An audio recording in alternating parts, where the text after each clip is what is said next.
The Latino electorate is growing, diversifying, and becoming increasingly challenging to understand through traditional political assumptions. In today's podcast episode, we explore how Latino voters are evolving, not just demographically, but in the ways they consume media, engage with campaigns, and participate in the political process. Josh Ulibarri, who leads Team U at Lake Research Partners, and James Aldrete from Message, Audience, and Presentation will examine how polling methodologies, voter modeling, and outreach strategies are adapting to a community that is far from monolithic.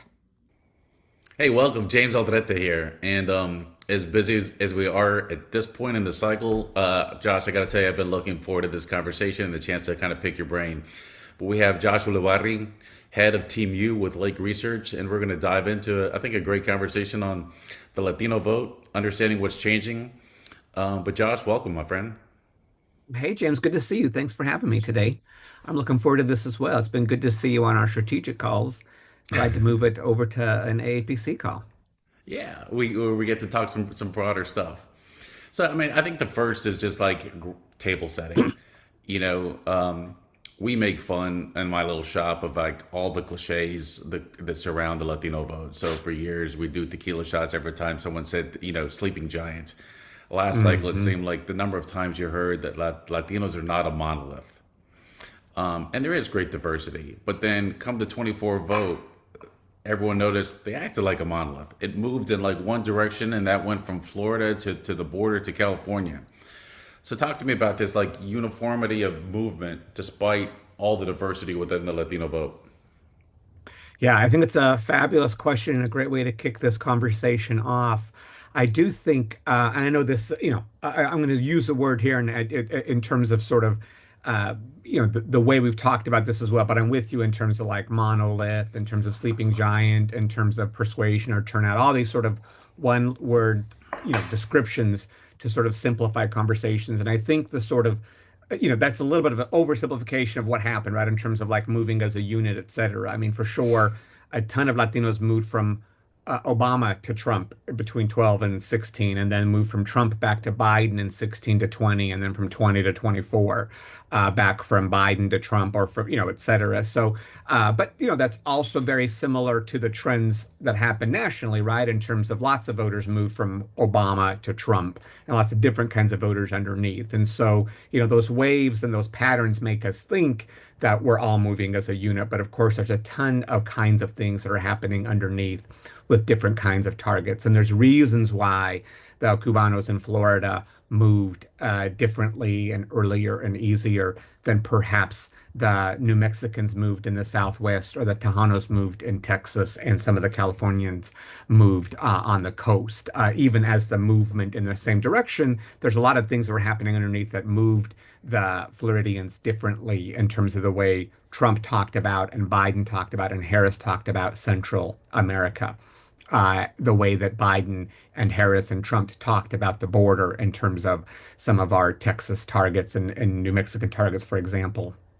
Uh, and then the way that, our Colorado Latinos and Chicanos moved from, Obama and Biden back to Trump. So so certainly there's uniformity in sort of that movement. There's lots of different reasons that happen. Why did men move differently than women? Why did younger move differently than older? And I think that if we say it's all uniform and they moved in the same direction, I also think it absolves a lot of people of having to think critically and having to activate and talk to our community. And so I resist some of that conversation that we all moved at the same time in the same way, because then it lets people not target, not speak to, not engage the community the way they need to in order to get the wins and the victories they're eager to have. But I'd say, like, in some sense, so many polls will show you how polarized the electorate is, and the movement seems to be within a narrow group. But within the Latino vote, there's just a lot more variation of movement, or it seems a broader swath that is movable.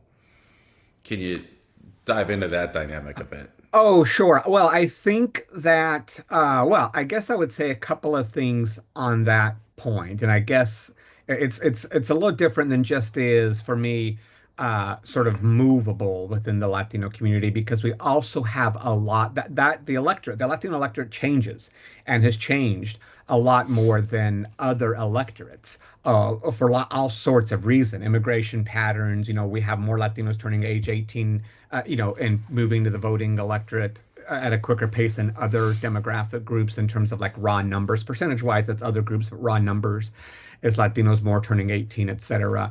And so you also have a bunch of Latinos dropping out of the electorate who wanted to participate before and who we've lost because we haven't gotten things done, and new Latinos coming into the electorate.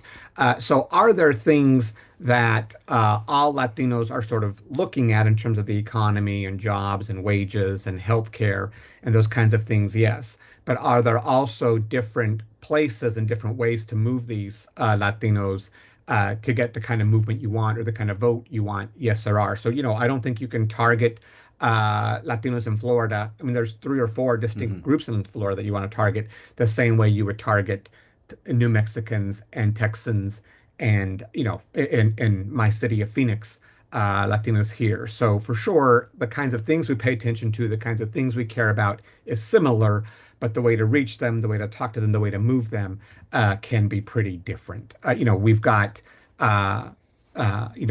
men moving on jobs and wages in a way that we have Latina women moving on healthcare affordability and, the health in general of their children, right, in terms of vaccinations and things like that. So yes, the patterns are pointing in the same direction, but lots of different reasons why. And I think that's key to sort of good research and good work among the communities figuring out why these why these are the pattern may be the same, but what's happening differently with individual or different kinds of targets. To show my age, it makes me think of that old Oldsmobile slogan. This is not your father's, Oldsmobile. It's just that level of churn that happens within what we just term broadly the Latino electorate. Totally. But eventually, and age, but also just attitudes. We can get to it, but it is churn because you're getting older and you're aging into it, and it is churn. I think a little different for folks on the Democratic side of the aisle. It is churn because some folks are just dropping out of the electorate because we haven't done the job we needed, and so it's churn, but it's there's different reasons why it's happening, and it affects the way we target and our partisans differently in terms of our job as sort of vendors and consultants to campaigns and organizations that want to get the right things done. So to break it down, because we still have to have operational units. So if you were to do survey, say throughout the Southwest, predominantly Mexican American community for the most part, although diversifying, what are the key groups within the Latinos that you want to be tracking? Yeah, so I don't know if the key groups are any different than I'd want to track when I do a predominantly Anglo survey or when I'm working, in an African American community, et cetera, in terms of sort of key groups. I think the things that we're paying attention to most often now is we're certainly looking at gender. How are these men voting and reacting differently than these women? Because there's way, there was a way to reach them differently, different issues and different means to get them. I think we're paying attention to the age breaks, right? Older Latinos are more traditionally attached to the party and are more likely to be Democrats, and we're relying on that vote a little bit more.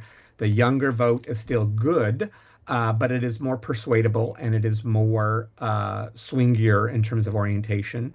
We're looking at education for sure. Again, part of education is tracking to age, right? Older Latinos less likely to have a college degree, younger Latinos more likely to have a college degree. And so you look at education in terms of both tone of what you can say and how to write questions and scripts, and in terms of what's moving them, in terms of what they're paying attention to. We don't ask it enough, I think, in sort of our surveys because you get just pressure for time, but also religion. You have, one of the Latinos are less Catholic today. They're still more Catholic than other folks, but they're less Catholic today than they were 15, 20 years ago. And so the way you talk to them about so-called moral values or social values and things like that changes from some of these targets as well. And so those are the big kinds of things. That's not that much different than what we'd look for in other communities, but they are different within our community, and cultural differences in terms of making some of these connections. And then the last thing I'd say is just connectivity to immigration. you know, most voters are not immigrants, right? In terms of that doesn't mean we don't have connections to immigrants, but most voters born in the States have roots in the States, and in many ways we overthink that the sort of connections to immigration, overthink sort of immigration as an issue in some cases. And so I think that's another question we ask is connectivity to immigration, your parents, yourself, et cetera, to figure out how to both segment populations to make sure your electorate is accurate, but then also how to reach some of these key voters. And I guess that was going to be my follow up, and I think you might have already kind of gone into it when you went through some of the demographics.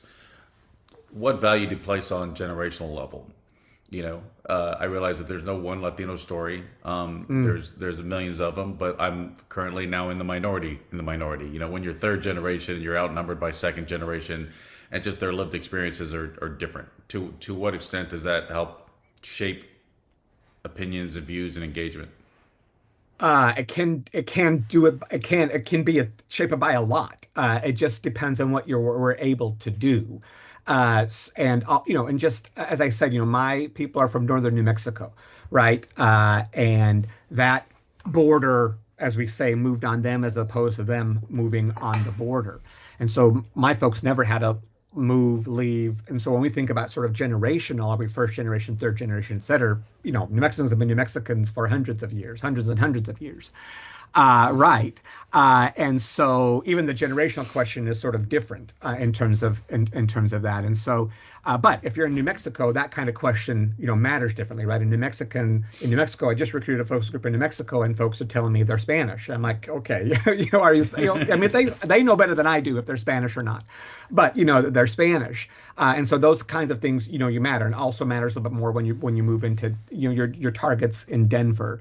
And so I don't quite think about it as generational because the other thing too is like there's this whole, there's advertisements that we create, right? That sort of the chancla generation, right? Where grandma's throwing uh, um, That Dr. a At your flip-flop at head, yeah. somebody. That doesn't resonate everywhere with all Latinos. And I think that, as we get on conversations, people are thinking that's we're all growing up with that. We sort of get the reference. Not all of us do get that reference. And so I think it's not quite for me as sort of generational, but cultural. And that's really, I think we might get into some of this in the conversation, the cultural targeting being culturally relevant when we're talking to different Latinos in different parts of the country. You've been at this for a while, and we take some things for granted now, but there really Mm. has been an evolution in like the best practices for surveying Latinos. Um, if you had your five rules, or you tell me, what are the rules that say that's a quality survey, you're going to get something you can trust? Yeah, it's a good question for a pollster to handle, but also a tough one in terms of pollsters because I just feel like we are evaluating pollsters just as a lot more, easy than it is to evaluate sort of creative folks in our industry, right? Like a good ad is a good ad. How do you know? A good piece of mail is a good piece of mail. How do you know?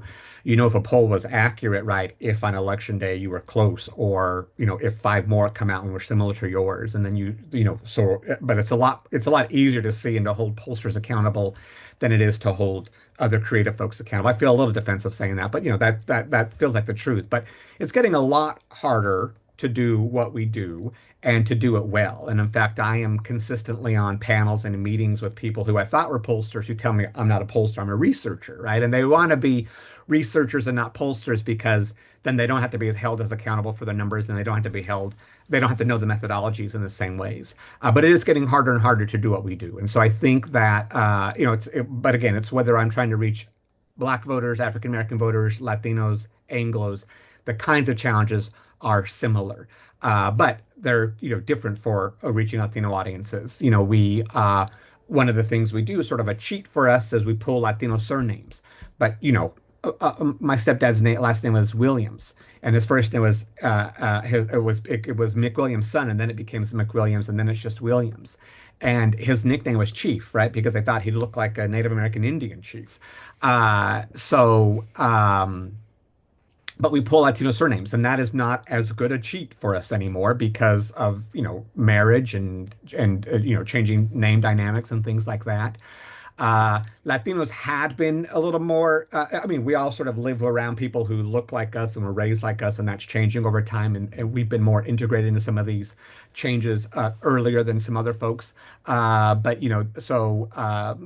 terms of do you pull by, how do you pull a Latino sample in terms of knowing where those populations are? And so there's checks you have to do that way as well. And then we're moving a lot of our conversations to text to online. And we have folks in our community, it exists in every community, but in our community who are more sensitive to answering texts, right? Because we've told our grandparents and our parents, don't answer that text, don't respond to that, don't give that information away. Who are you talking to? And so that makes it tougher. And we've got a White House and an administration who has told people don't believe polling and don't believe pollsters and things like that. And so we're just reaching more resistance to that, and also people not wanting to answer phone calls because they're afraid, who are you calling, who are you going to report me to, etc. And so there are those kind of changes and challenges that are facing, I think, Latino communities and people doing research in Latino communities, perhaps more so than in other communities. And the ways to sort of do that is, train your callers to be more accommodating to some of these questions and be ready to answer some of these things. Uh, you know, 20 years ago, I could finish an 800 sample survey in 3 nights. Now I need 5 or 6 nights because you want to work the sample. If you don't reach your first target, you don't want to reach your 20th. You want to reach your second or third target because they look most like your first target. And so you've got to work the sample over several nights. You have to be available on weekends and evenings to reach different kinds of voters who are working or are not at home at different times. And then you have to be ready to turn over a Spanish-speaking caller to a Spanish-speaking interviewer, or that interview has to be ready to answer the questions. To move from, if somebody answers "Hola," you got to move into Spanish and be prepared for that. So there's lots of challenges that exist in all communities. They're exacerbated a bit more in the Latino communities for all sorts of reasons: language barriers, distrust of polling. Distrust of just text, how we tell our parents and family to react, and then distrust of who's calling because of the current political environment where you may not want to be speaking to a lot of people who you don't know. Hit you up on language for a second, just because in my work, is it Spanish, is it English? There's always kind of that hard divide. I have to remind Yeah. people that, the general market teams are hitting more Hispanics than I may be if my role is going to be in the Spanish media lane. But I know, like, I've seen your polls and so many others immediately ask, which language would you prefer to take this in? One of the interesting things that Entravision folks have caught on to through some L2 research is the amount of people that ask for their ballot in Spanish is higher than the amount of people that we know are Spanish dominant. So I guess the testing I'm seeing from a little bit from the media folks, Univision, Telemundo, but also a little bit from X, is even if you're taking that survey in English, even if your social world may be English dominant, language still plays a role as far as its signals. Have you been able to test that, or the data that backs that up? Yeah, so it is everybody, that's exactly right in terms of sort of the key in language and sort of how important it is and trying to figure out to get it right. I think I want to sort of, if I can separate it in two sort of pods for us for a moment. One is sort of our outward communication, right? What we do, what folks do with my research to then turn it into mail or digital or radio or television. And right, because we will, and other folks may disagree with me on this. We over-index to Spanish communication because we are more reliant on Spanish voters than English voters, right? Like we run up our numbers. Spanish voters are voting for us at 10, 15% higher clips than English-speaking Latinos are voting for us. And so we really need to make sure we turn those voters out and that we win that battle among those voters. And so we've got to spend more to make sure we get them turned out and get them engaged, et cetera. So we over-index our spend compared to who's actually voting. And sometimes that's a problem for us because our persuadable audience is English. And are we getting them enough English? And as you said, the general market is going to reach them if they're English more than we're going to reach them if they don't fund your mail program.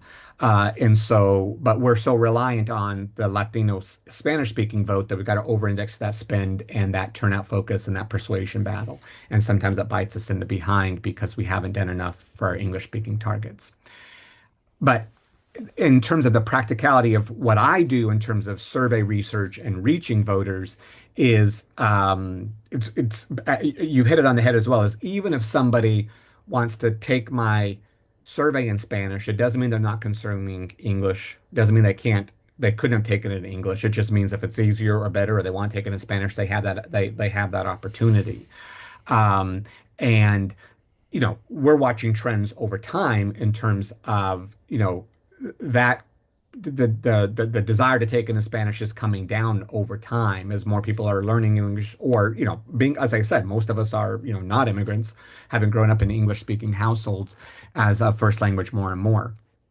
Uh, and so it's a difficult question for us to get a handle on in terms of researchers because, to your point, what we get when people want to take a survey in English or Spanish versus what they want to get when they get a ballot is different. And we know that they're watching and consuming radio and television in the background. And so we know that they're still communicating or getting information and news in Spanish, even if they're taking our survey in English. So our completes in Spanish is almost always going to be lower than the percentage of people who speak Spanish or probably who want to speak Spanish. Just because of the availability of sort of Spanish speakers in terms of the interview process, et cetera. So it's a bit of a mix for us. It's a tough one for us to get a handle on because it's tough to know in a community you're going to be, if we set a quota at 25%, our calling houses will hit that quota. But we don't know that that quota is the right quota because until we call a more general population survey. And then last point I'll make on this one for you is we get a lot of folks, a lot of our communication teams, our mail teams, our radio teams, our television digital teams who want to talk to Spanish dominant folks or people who are Spanish only. And that's a different category than bilingual folks. And if you want somebody who's only Spanish or Spanish dominant, that's a different kind of target for me to go out and make sure. I'm going to get them in my survey, and I'm going to get them probably the proportion that they should be. But if you want enough of them in the survey to know that my Spanish dominant folks need this ad versus that ad, then it's a different assignment for us to complete. And we have to work a little bit harder to get it for you. We can, but it's also a different assignment for us. I got two follow-ups here. I mean, Yeah. we know the general demographics of the majority of Latinos, or the basic trends. It is more non-college than college. It is younger.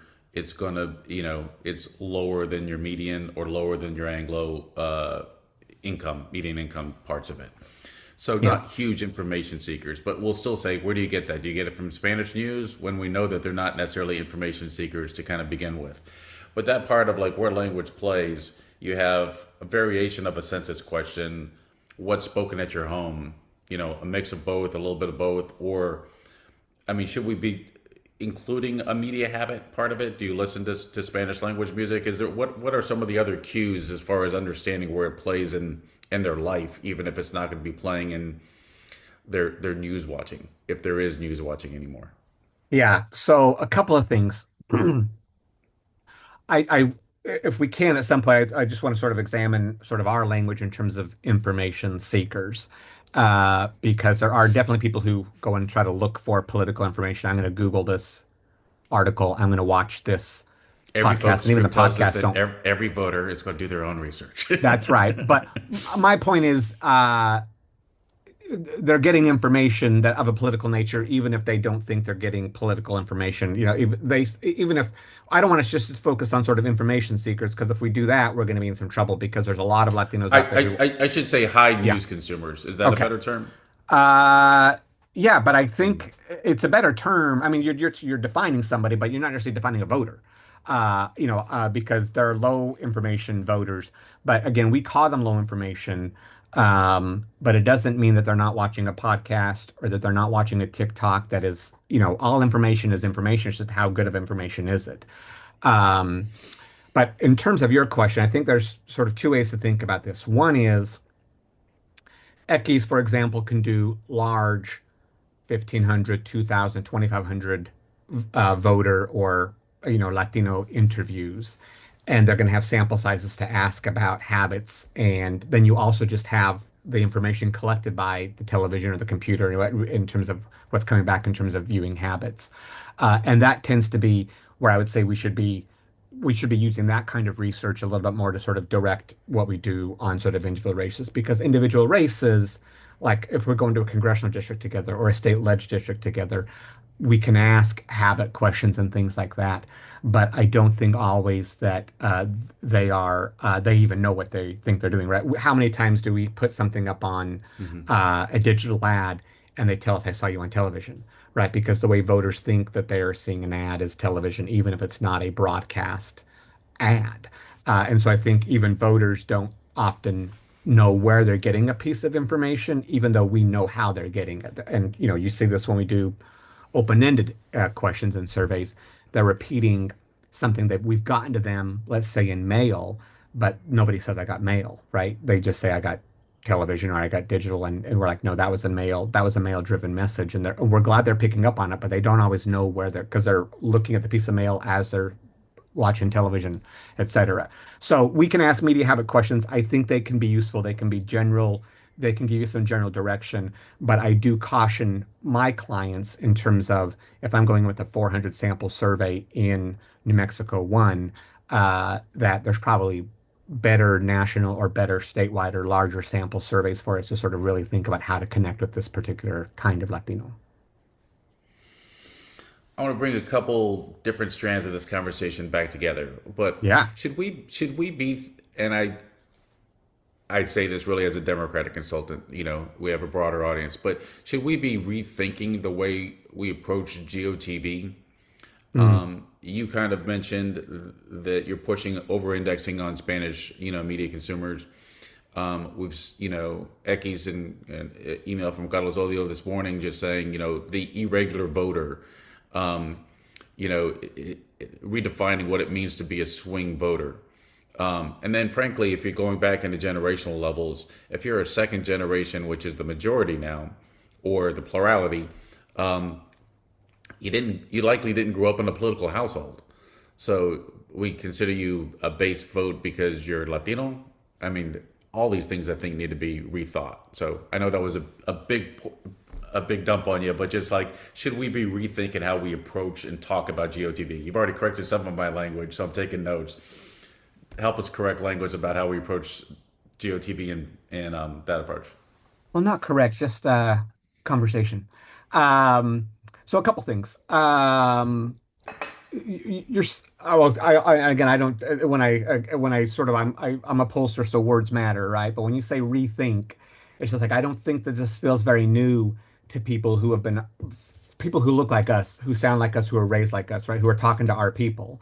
That it's a very new conversation that we have been saying for 15, 20, how many years that we come to Latinos too late.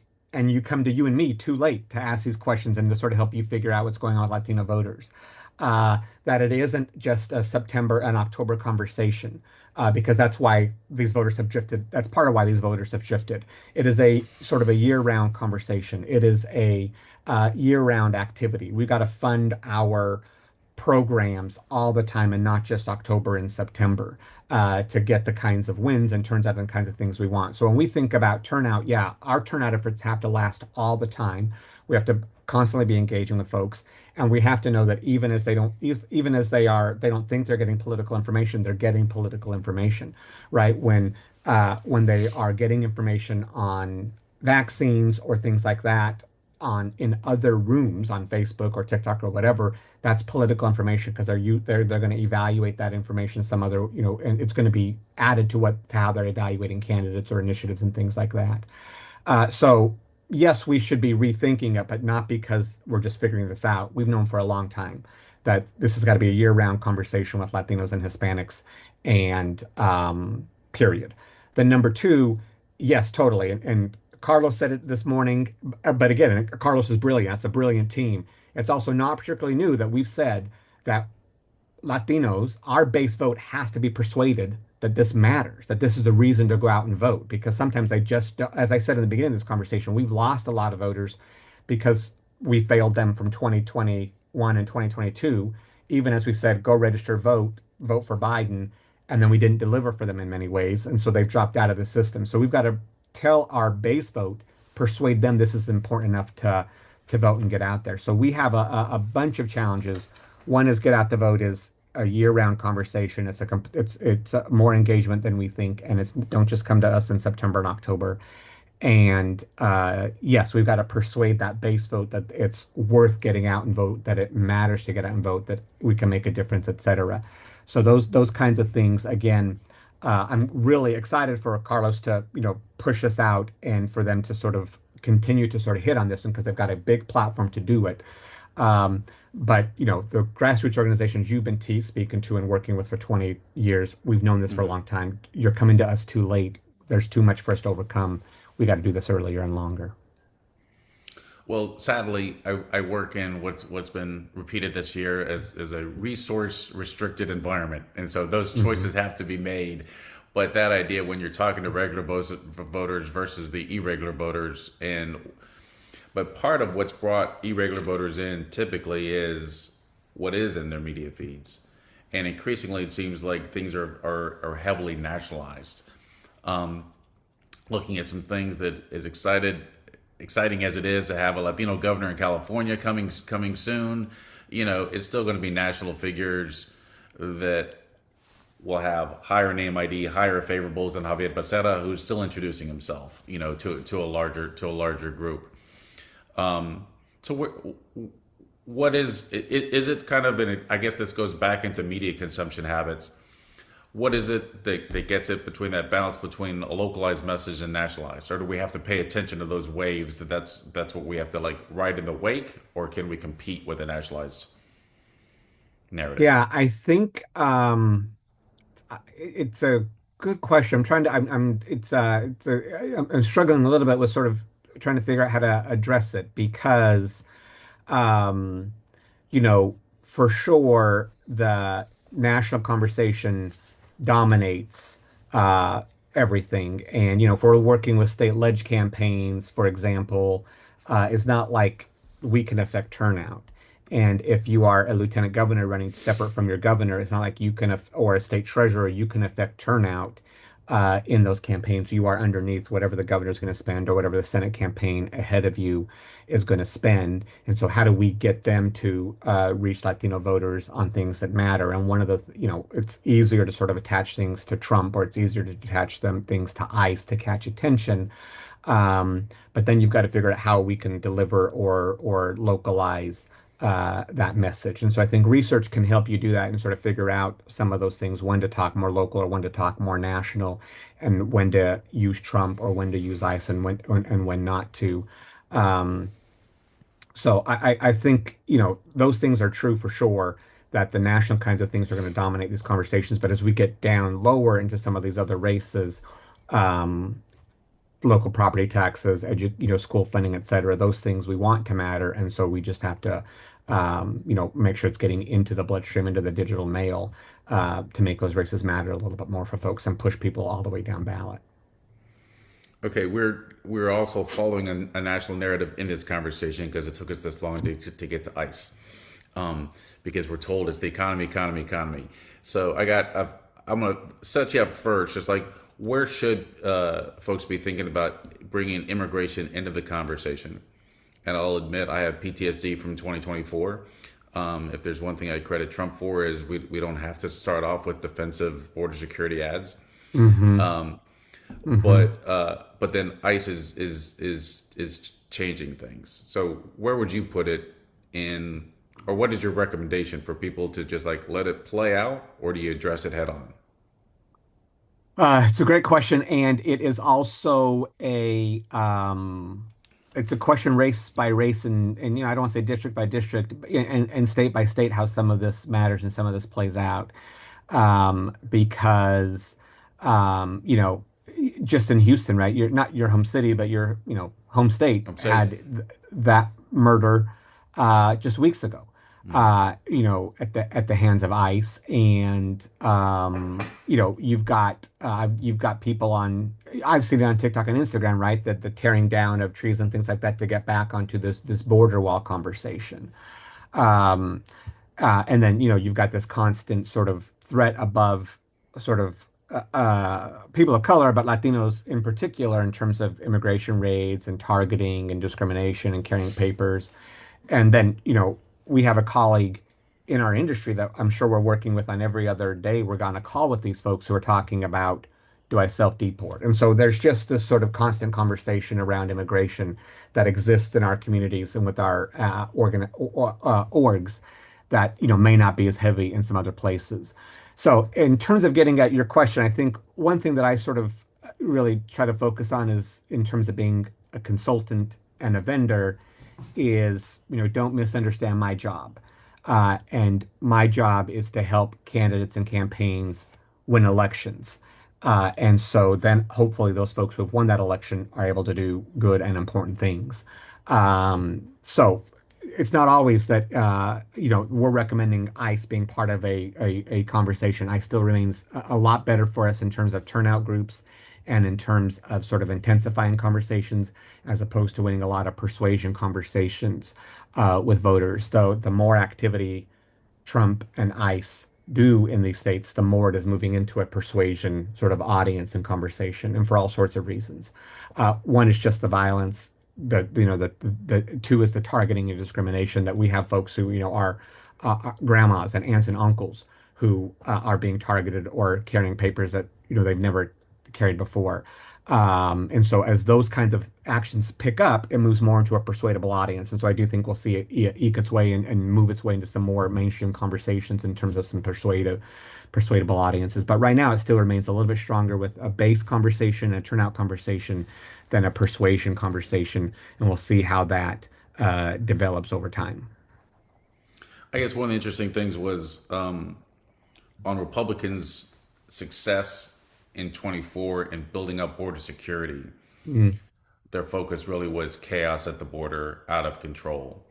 And the ICE conversation, well, we have to separate, our consultant hats from our advocacy hats and where our hearts may be. You're increasingly seeing like the testing being about ICE being out of control. And it's not a conversation so much about who comes in and who stays. It's just like, is this the way to handle a law enforcement part of it? So that narrow part of it seems interesting to me. But again, I bring too much PTSD from 24 to dive in head first.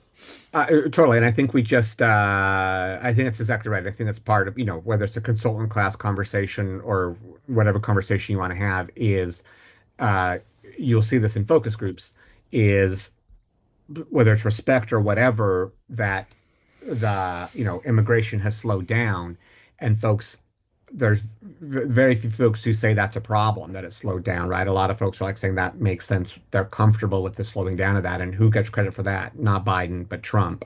But then to your point, then the connective tissue is, but ICE is out of control, and ICE shouldn't be doing what ICE is doing, and the targeting those communities, and that's the rub with people, and that's what makes the conversation, in terms of a political sense, more difficult to have, because there's a robustness to sort of wanting border security, but then can you pivot into this conversation around, again, not to be coarse, but border, immigration thugs, as they say, et cetera. So it's going to be different from district to district, and you've seen Democrats win primaries on ICE, and in some states, but we've got a lot of other more swingable districts to protect, and border security remains a priority in some of those places, and it's sort of a tough line or a fence for our candidates to make sure they're on the right side of that conversation. I guess the other pull and tug that we have, and that you've been making sure that stays on people's radar, is still respect for law enforcement. And that sense of kind of order and safety, that there's not an anti-law enforcement really push within the Latino community. And I guess that can still change by what district you're in. I remind people along the border, you run into a border patrol agent, 9 out of 10, it's going to be Mexicano. It's going to be Raza. Mm-hmm. It's someone that got a good paying job. In some of those areas, it really is 95% of border patrol in certain sectors is Hispanic. Um, so tell me about like because there is a divide between like an Anglo progressive part of it, and then when you get into communities of color, what some of those lived experiences and how they approach that, and the tension that's there. Yeah, and I think it also has a lot to do with the candidates you're running with and the candidates you're running against. So if you are, running with police officers, in terms of either on your ticket or who are your candidates, or if you're running it, or if you have somebody with a military veteran background, those are kinds of things that can, be useful in both communicating sort of a respect for the rule of law and also help inoculate against oncoming attacks about being weak on security and things like that. It does really cut more than one way in our communities, especially. And I am, and I think you and I have been part of these conversations before in terms of being cautious about uh, over, is machismo and over, emphasizing it as well, because there's just the rub that a lot of our women targets in particular are not necessarily particularly enthused about a lot of gun-toting folks in elected office. So there's a line for us to think about as we sort of navigate this terrain. But you're exactly right on Border Patrol. Border Patrol is net positive in terms of favorable ratings. It's only when you get to, not only when, but ICE is upside down for sure. And so there is really these border communities really have a unique relation. What we move when we move into the immigration conversation, the other piece I think about too is just, especially in the Southwest in these border towns and is this trade conversation is they will tell you the trucks are not moving, right? We are not, the trade trucks are not moving, bringing goods in, taking goods out. And it's a jobs conversation as well for them. And as you move it more into, or not more into, but also in terms of an economic conversation, that is where more of the frustration sort of exists for our swing voters. A lot of our base voters certainly turned off by disappointed, saddened by the ICE violence. But our swinger audience is angry and frustrated and disappointed in the trade conversation and the way that has slowed down and affected their communities. They did not expect that to be a result of what happened with this new administration is the economic hits that their communities are taking. And so, that's another additional entry point into some of these conversations in terms of why these numbers have moved backwards on Republicans, not necessarily in advance of Democrats, but backwards on Republicans. One last thing on the immigration argument to pick your brain on. Yeah. And it really goes back to like your stomping grounds now, SB 1070, and it goes to now that there were groups that thought that fear would be a motivator.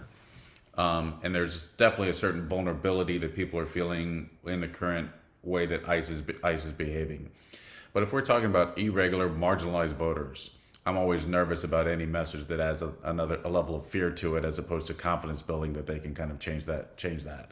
But I don't have any data to back that up. But I'm just kind of curious. As we're moving marginalized voters to vote, do we have to build confidence, or there's no like magic si se puede line that's just going to get them to go from here to the polls? Yeah, it's building confidence and it's building hope for sure. For sure, we will often have a question: are you looking to prevent good things from happening? I am sorry, you're looking to stop bad things from happening, or vote for people who are going to do good things. And the more persuadable voter, the voter who needs help in terms of motivating them to turn out, both of those voters together are more in the camp of, I want to vote for people who are doing good things. The older voter, the more sort of connected to the party more, the more news seeker is a little bit more oriented towards preventing bad things from happening. And so for us to win a persuasion battle and for us to win a turnout battle, we do want to give voters confidence and we do want to give voters hope and we want to work against the fear conversations. And there's part of the goal of some of the folks who are working against our candidates is to increase fear, to put down in the conversation this moment that we're always talking about: is Trump going to declare a state of emergency? Is Trump going to ban mail ballots? All of that is done, we know, to suppress base and persuasion voters, and so we do want to give them confidence and invoke hope. I think there is data for that. It's hard to get it done in any one congressional district survey or one state ledge survey. It's those other bigger kinds of surveys that we're getting some of these findings from that tell us that our persuasion and our younger voters need some motivation and push and confidence in the system that it continues to be worth them doing this. We're going to come right back into your bailiwick as a polling. Tell us about, in the next few years, where do you see things going? What are the changes that still need to happen? We've seen the trends. I mean, everything is, increasingly text to web, and with the Latinos, we're a heavy mobile centric or mobile comfortable community for the most part. Media consumption, we just see the over indexing on YouTube, which goes back to kind of being a very mobile friendly community and a younger community. What are things that we need to be looking out for and adapting to in the next couple of years? So I'm going to take it in two ways. One is sort of general conversation, and two is sort of a research conversation. I think the one thing I would sort of get to in terms of, we are, we say more YouTube, we say more streaming. Uh, Everybody's on YouTube, everybody's on streaming. Latinos are a little bit more on YouTube, a little bit more on streaming. And I think for us in particular, the reason is because of what I would just tell folks in terms of being practitioners is cultural relevance, right? We can go to Hulu and look for programs for with people who look like us, sound like us, were raised like us. We can go to YouTube and look for that particular program, and then things are fed to us once we're there.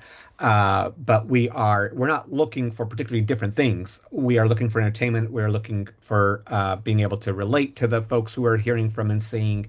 And so I think that is something we should be understanding when we talk about why are they more on Hulu and YouTube and what are they looking for, as we think about how to target them and what to target them with in terms of people who look like them, sound like them, et cetera. The messages are not that different in terms of affordable economy, better schools, et cetera, wanting to be safe in your community. But who delivers it and how they deliver it and being culturally relative is really, really important. And it has to feel legit. So I think that's one of my takeaways is, yes, not just where you find them, but why are you finding them there? And what does that tell us about reaching them in other means? And then in terms of the research trends, you'll see, again, you're going to see us continue to do a lot more text to online surveys, which is sending you a text to your cell phone. I only try to reach voters, right? But I would also just keep in your mind, you're getting, as you move between now and September, October, and the beginning of November, is, a lot of folks are doing panel surveys or media tests, right? Testing mail and digital and things like that. Those panels are not as big as people think that they are. And so they're getting beat up in terms of people. You think about a high profile race in a particular state, there's not that many Latinos to feed ads to run tests with. And they're seeing your ad this week and somebody else's ad last week. And so just keep that in mind too, that panels are good, but you want to make sure you're getting voters and you want to make sure you're getting voters who are seeing things freshly or not being inundated with things that, sort of are unnaturally coming to them. But in terms of research trends, we are, I'll say two things. One is, again, less sort of anchored to reaching people live on their phone. So there's no other better way to reach somebody than on their phone. I mean, you have it. How far is your phone from you? Can you see it? Yes. Okay. Right. There's going to be no better way to reach somebody than on their phone. And whether it's for a phone call or an email, there's no better way to reach them. We will always reach you on your phone. That's going to be our number one best way to do it. But how we reach the voter and what kind of voter we reach. The other piece I put on here is AI and artificial intelligence is, we're all trying to figure out creating these caricatures of an undecided 40-year-old Anglo woman and all these kinds of different kinds of people. But the information we feed to the computers to learn, we're not getting a lot of information in there about, we're not feeding them a bunch of information about people who look like us and sound like us, like you and me, right? Latinos, Spanish speakers, first generation, second generation. The information that's being fed into these bots is very much Anglo white voters. And so when we're trying to, as Latino practitioners, right, and you and I do more research and more mail for Anglo folks than we do for Latinos, just as a habit of, who's out there. But as we think about these bots who are telling us how this person would respond to this piece of mail or respond to this question, or can they understand the language I'm trying to put into a survey, that's not Latinos, right? That we're not feeding those bots information about Latinos to learn. And so as that right now we're behind on that one, right? In terms of that's why it's a little less useful, I think, in our field for Latino work. Uh, it may catch up. I'm sure it's got to catch up. But I would just also caution people on that one too, is that we're all learning how to figure out this AI piece. It is not as good of a tool as we think about Latino targeting and Latino lessons because there's not a lot of things that are feeding into these bots about our understandings and our lessons and our learnings. Okay, that's both depressing, but it also makes me feel less behind. So that's Yeah, great. yeah. All right, I want to come back just a couple things because we just have a few Please. more minutes, I believe. But what are you seeing that you think needs just uplifting? What are you seeing the things that people are doing well? And I'll start off. Uh, I think the Democratic Party, for the most part, during the Biden elect in 20 happened during the COVID year. It seemed to be very much a suburban vote that was much more vitriolically kind of opposed to Trump, and so we became kind of more suburban centric. And then we saw 24 really losing a non-college vote, and we know that Latinos, for the most part, are non-college working class. So start, your senator, the Troquita line, they just, and hitting Latino men, they just want, they want to be able to have their Ford F-150 and have their life. Your thoughts on that, and who are the other people that are doing good messaging that deserve a spotlight? Who meaning by name or who meaning by, Sure, example names, things that like we can learn from, and I yeah. think Uh, I'll try. I might resist that just a little bit in terms of individual names, but I think a couple things. I think that in terms of lifting things up, I think that it's kind of the good and good. It's both a little bit of the good and sort of the recognition here is that I haven't seen a lot of programs get cut this cycle in terms of, as we've seen, these bigger Latino numbers moving in our direction earlier and bigger than we'd expected. Doesn't mean it's going to last, which is why I don't think those programs have been cut. But sort of like this, continuing funding and attention to this one, I think we're still a little restricted in terms of we're expanding we're expanding the map in terms of targets uh, in a lot of suburban areas, as you said. But I think there is opportunity for some of the more rural Latinos and rural and small town Latino Hispanic areas that we haven't expanded the map to yet this cycle. And I think there's still opportunity for us to do that. So it's both. We haven't cut the programs, but as programs have been expanded into some more suburban counties areas, they've not quite reached more rural and Latino areas. And I think that's a place for us to think about. And then I think I guess I'm going to resist sort of giving sort of individual all names of good. people who I think are jumping sort of that because I think it is. But I think I will just say that what we do know is we're going to more places and to more things to reach different kinds of voters, and we're at least not afraid to try it. And the lessons learned, we'll see how much they advance from cycle to cycle. But we're going to more places, we're doing more things, and we are trying to learn lessons and undo some of the damage you said that we both pointed to having happened to us in 2021 and 2022. All right, I'll throw this out as a final thing. I didn't get any names out of you, and that's fine. But how are out of your research, Latinos just approaching the economy? Mm. Because there are thoughts of like healthcare should be a government service, and I've seen that portion of it over. You still see, whether the narrative is overinflated between establishment and progressives, but the idea that things are out of whack, the idea that too much wealth is there, and then again we're talking to when I see your focus groups and others, just a good deal of cynicism about both the economy and about politics. So if you could wrap us up with, and I know we started trying not to go into broad brush description of a whole vote, but talk to me about just a final frame that you would say like is leading among Latino opinions. Yeah, so I think what I would say the way to think about this is I don't want to use the pessimistic word, but I'm going to use disappointed. And I'm going to use disappointed in because I think it is pretty a pretty it means there's opportunity here for both sides in this conversation around disappointment. The number one driver of, and this is not just true for Latinos, but for everybody, the number one driver of why some of these races are closer than they should be in some of these redder districts, and why these folks are moving at least off of Republicans, even if they're not moving towards Democrats, is because of the economy, because they're getting a lot of things they didn't expect. They're getting cut from healthcare rolls. They didn't expect that to happen. They're getting higher prices at the gas station and prices on food, from beef, et cetera. They didn't expect that to get. They're getting competition from food from, out of country markets in terms of whether it's beef or whether whatever. They're getting competition that they didn't expect to happen with this administration and with this Congress. And so they're disappointed in those kinds of things. And instead, they're getting the economic chaos that they thought would be resolved for them. And so I think that's the big piece. There's disappointment and chaos. I think there's a lot that goes into that economic conversation, though, from healthcare affordability to everyday items to being able to afford housing.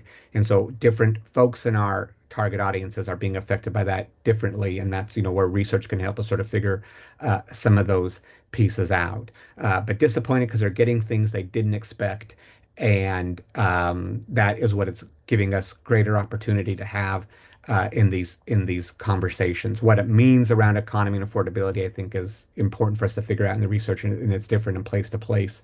And then the last hook I'll give you on that is this billionaires agenda, this wealth agenda, these, if somebody's benefiting in this system, if folks we know are getting food support cut, and folks we know are getting kicked off the healthcare rolls, and folks we know are paying more, somebody's benefiting. And the questions that these folks have is who is it that's benefiting, not me. And I think that's part of this sort of economic conversation for us to continue to have with our key voters and our swing voters in these coming weeks. Hermano, I learn from you every time we have a conversation, and I appreciate your time here today and all the strategic advice you give on the clients we get to work together on. But a big thanks to Josh Ulibarri, heads up Team U with Lake Research. Thanks again, my friend. James, thank you.